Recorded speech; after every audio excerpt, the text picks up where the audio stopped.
할렐루야, 4월 1일 사순절 묵상 27번째 날입니다. 오늘의 말씀은 마태복음 22장 34절에서 46절입니다. 예수께서 사두개인들로 대답할 수 없게 하셨다함을 바리새인들이 듣고 모였는데 그 중에 한 율법사가 예수를 시험하여 묻되 선생님, 율법 중에서 어느 계명이 크니이까?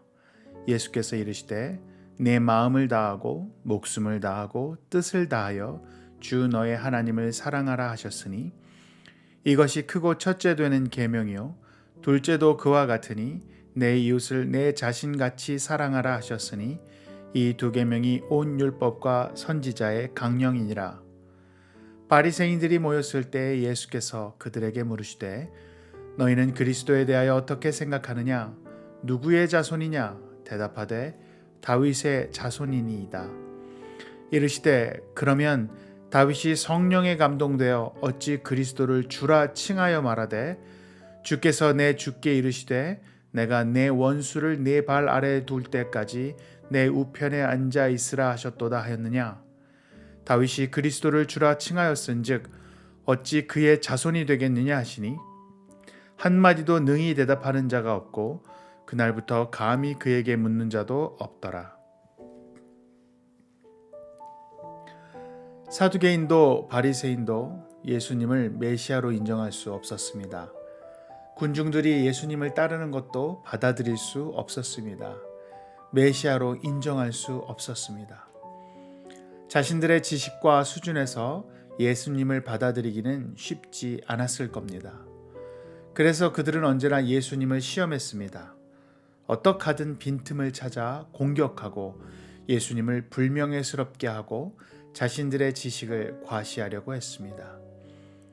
바리새인들은 예수님께 논쟁거리가 될 만한 가장 큰 계명을 묻습니다. 613가지의 계명들 중에 경중을 따지던 사람들이었습니다. 한 가지만 잘못 이야기하면 그것을 물고 늘어지며 자신들의 온갖 지식을 뽐내어 예수님을 망신을 주려고 하였습니다. 예수님의 대답은 마음, 목숨, 뜻을 다하여 주인 되신 하나님을 사랑하고 그와 같은 무게로 이웃을 자신을 사랑하듯 사랑하라고 하십니다. 마음, 목숨, 뜻, 다른 말로 하면 지성, 감성, 의지, 이 모든 것이 하나님의 말씀을 순종하고 따르는 것을 의미하는 거겠죠. 내 존재의 모든 것이 하나님께서 주인이심을 인정하기에 배우고 생각하고 계획하고 결정하고 행동하는 그 모든 것을 의미합니다.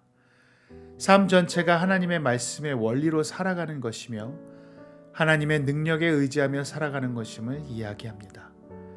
단지 내적인 감정을 느끼는 것을 넘어서 존재와 소유 전체로 하나님을 사랑하는 것입니다.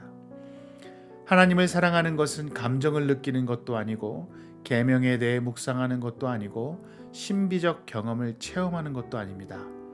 하나님을 알고 하나님의 뜻에 순종해서 살아가는 것을 의미합니다. 또한 이웃을 자신을 사랑하듯 사랑하는 것과 분리될 수 없습니다.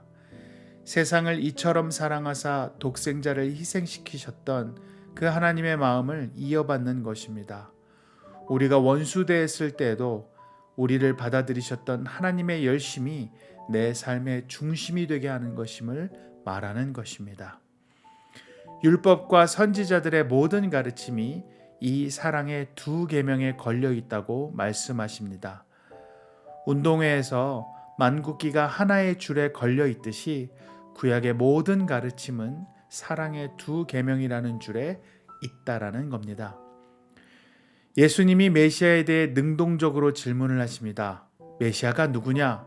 누구의 자녀이냐? 땅의 통치를 가져올 메시아를 기다렸던 사람들에게 예수님께서 질문을 던지십니다. 땅의 통치를 가져올 메시아를 왜 다윗 왕은 성령의 감동으로 주인이라고 표현했겠는가? 어떻게 이성적으로 맞지 않는 것을 다윗은 고백했는지 설명해 보라고 질문하십니다. 무슨 말씀을 하시고 싶으셨을까요? 예수님은 다윗의 자손으로 오셨지만 다윗의 주인이 되신다. 이것은 이미 다윗이 예견했고 예언했다. 단지 예수님은 다윗의 옛 영광을 회복하는 정치적 민족적 메시아가 아니라 하나님의 아들로서 하늘 보좌에 앉아 통치하시는 분이시다 라는 가르침인 거죠. 여러분, 예수님은 시험의 대상이 아니라 우리의 온 삶을 던져 순종으로 표현할 사랑의 대상이십니다. 오늘 하루도 마음과 목숨과 뜻을 다해 하나님을 사랑하시기를 축복합니다. 오늘 하루를 시작하시기 전에 만나야 할 사람들과 해결해야 될 일들에 대하여 한번 곰곰이 정리해 보셨으면 좋겠습니다. 여러분이 만나야 할 만남과 해결해야 될 일 속에서 하나님을 사랑하는 것이 무엇인지, 그리고 그것을 어떻게 하나님의 사랑으로 해결할 것인지에 대하여 기도하시기를 바랍니다.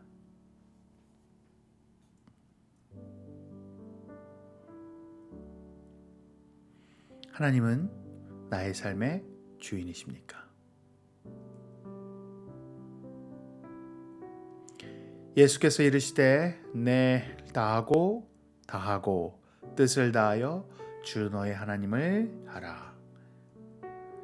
예수께서 이르시되 내 마음을 다하고 목숨을 다하고 뜻을 다하여 주 너의 하나님을 사랑하라. 기도하겠습니다. 하나님 사랑합니다. 오늘 하루 이 고백이 단지 고백과 생각으로 끝나지 않기를 원합니다. 오늘 저의 하루의 계획을 주님 앞에 내려놓습니다. 제가 만나고 싶은 사람도 중요하지만 하나님께서 인도하시는 만남을 외면하지 않게 하옵소서. 성령 하나님께서 대화를 주도하사 들어야 할 것을 듣게 하시고 말이 필요하다면 생명의 말을 나눌 수 있게 하옵소서. 도움을 청하는 마음을 하나님의 마음으로 기도하며 돕게 하시고 제 감정의 치우침이 아닌 하나님의 긍휼이 있게 하옵소서. 혹시라도 불편함을 일으키고 감정의 소용돌이를 일으키는 관계가 생긴다면 하나님의 마음으로 다가가게 하옵소서. 하나님을 사랑하는 마음이 이웃과의 관계에서 보여지게 하옵소서. 예수 그리스도의 이름으로 기도하옵나이다. 아멘.